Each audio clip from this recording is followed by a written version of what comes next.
বাংলায় কি কোনো রকম ভাবে নজর ছিল জ্যোতির, যেটা জানতে পারা যাচ্ছে যে হ্যাঁ ছিল, এবং এখানে কি প্ল্যান ছিল? আমি এই বিষয়টা আরো বিস্তারিত কর্নেল চৌধুরীর কাছ থেকে জানার চেষ্টা করব। দীপ্তাংশুদা, বাংলায় স্পেসিফিক ভাবে বাংলাতেও তো মানে ইস্টার্ন কমান্ড এখানে রয়েছে, এবং এই মুহূর্তে যা সিচুয়েশন শোনা যাচ্ছে যে ইস্টার্ন কমান্ডও তৈরি রয়েছে, যে কোনো রকম সিচুয়েশনের জন্য অ্যাক্টিভ রয়েছে।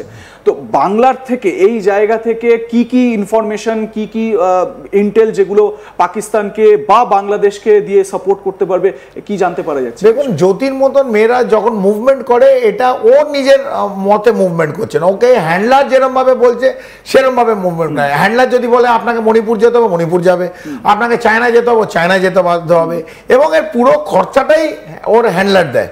মানে পাকিস্তানের দূতাবাস থেকে যে হ্যান্ডলার কাজ করছিল, সে পুরো এর খরচা পাতি রিসোর্সেস এই দিচ্ছিল।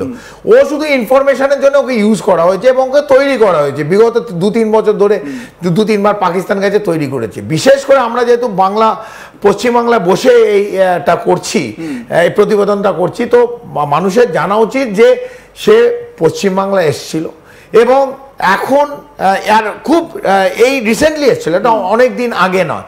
এবং কোথায় কোথায় উনি গেছেন হচ্ছে শিলিগুড়ি করিডোর, যেখানে সবচেয়ে সেন্সিটিভ জায়গা। এই নিয়ে বিভিন্ন জায়গা আমরা কথা বলছি, এবং পাকিস্তানের আইএসআই, কমপ্লিট আইএসআই যে ইনফ্রাস্ট্রাকচার, এটা বাংলাদেশে এখন ঘোরাঘুরি করছে, এবং রংপুর লালমনিরহাটের আশেপাশে ঘুরছে, যেটা 20 কিলোমিটার দূর। সেখানে অ্যাক্টিভ, জঙ্গি নাশকতার জন্য অ্যাক্টিভ। সেই জায়গায় এই ভদ্রমহিলা চলে গেছে সেই শিলিগুড়িতে করোনেশন ব্রিজ। এই করোনেশন ব্রিজের ওপর তিনি ছবি তুলে পাঠাচ্ছে।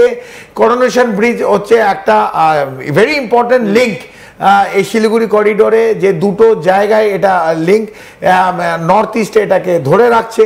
দার্জিলিং যেতে গেলে আমাদের এই লাগবে, যদি এটা ভেঙে যায় কমপ্লিট ডিভাস্টেশন হয়ে যাবে। তো ও করোনেশন ব্রিজে গিয়ে ছবি তুলেছে, শিলিগুড়ি করিডোরে বিভিন্ন জায়গায় ঘুরছে, ছবি তুলেছে।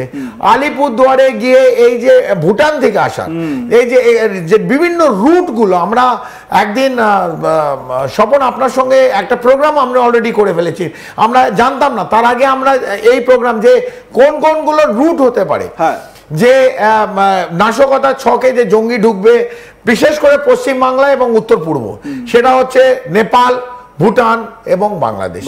এবং নেপাল ভুটানে যেখানে কোনো পাসপোর্ট এবং ভিসার ব্যাপার নেই, এবং দুটো জায়গা থেকে পশ্চিমবাংলা খুব আরামসে যে কোনো লোক ঢুকতে পারে।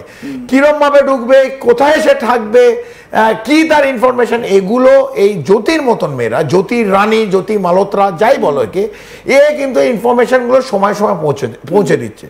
তারপর কোথায় এলো হাসিমারা, যেখানে আমাদের বায়ুসেনা ঘাঁটি, এবং এখানে আমাদের সুখোই আছে, এখানে আমাদের মিক্স আছে, রাফালও তো আছে। রাফাল আমাদের একটা স্কোয়াড্রন রাফাল আছে। আমি বলতে চাইছিলাম না, তুমি বললে নিশ্চিতভাবে, এটা যদিও এটা পাবলিক ডোমেনে আছে। তো it is a very important air force base. সেই জায়গায় এসছে, ঘাঁটিতে কতগুলো এন্ট্রেন্স আছে তার ছবি, কত লোক থাকে, এই যে এয়ারফোর্স পুলিশ কতজনের একটা টুকরি ওই গেটের সময় গার্ড দেয়, গেটে ঢোকা যায় কি না, গেটে ঢুকলে কি কি চায়, এই সমস্ত জিনিসটা ওই ইনফরমেশন ভায়া ব্লগিং। ও তো দেখাবে শি ইজ এ ব্লগার, তো ও বলবে ইন্ডিয়ান ব্লগার। তো ইন্ডিয়ান ব্লগারকে কেউ সামরিক বাহিনী যে কোনো জায়গায়, আপনি আর্মি বলুন, নেভি, হয়তো বলবে যে আপনি সরে যান, সেন্সিটিভ এরিয়া ছবি তুলবেন না, কিন্তু ও দূর থেকে তো সবকিছু ছবি তুলতেই পারে। ও তো আর পাকিস্তানি নয়, ও ভিডিও করতেই পারে এবং করেছে সেই জায়গায়। তারপর আমরা যে স্পটগুলো স্বপন আমরা বলেছি, সেই একই জায়গাগুলো আমরা আজকে দেখছি আইএসআই এর টার্গেট আছে। জ্যোতিকে দেখো না, এখানে জ্যোতি হচ্ছে একটা মানে একটা হেজি অবজেক্ট। দেখো আইএসআই কোথায় কোথায় টার্গেট করছে। আইএসআই টার্গেট করছে করোনেশন ব্রিজ, আইএসআই টার্গেট করছে হাসিমারা, আইএসআই টার্গেট করছে হাওড়া ব্রিজ, আইএসআই টার্গেট করছে বিবেকানন্দ ব্রিজ, বিবেকানন্দ সেতু।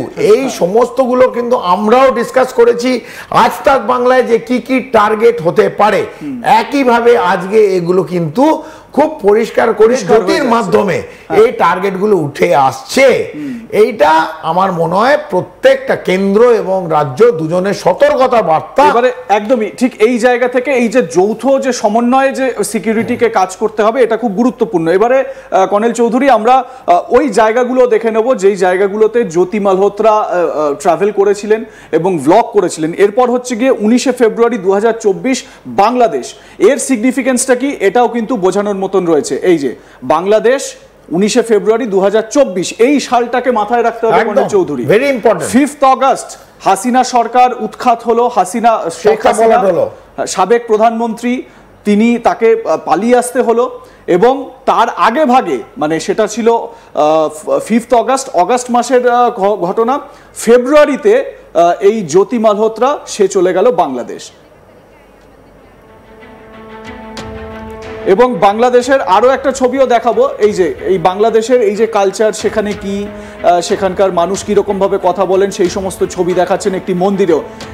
4th মার্চ 4ঠা মার্চ 2024 বাংলাদেশে আবার বাংলাদেশে পৌঁছে গিয়েছেন জ্যোতি মালহোত্রা।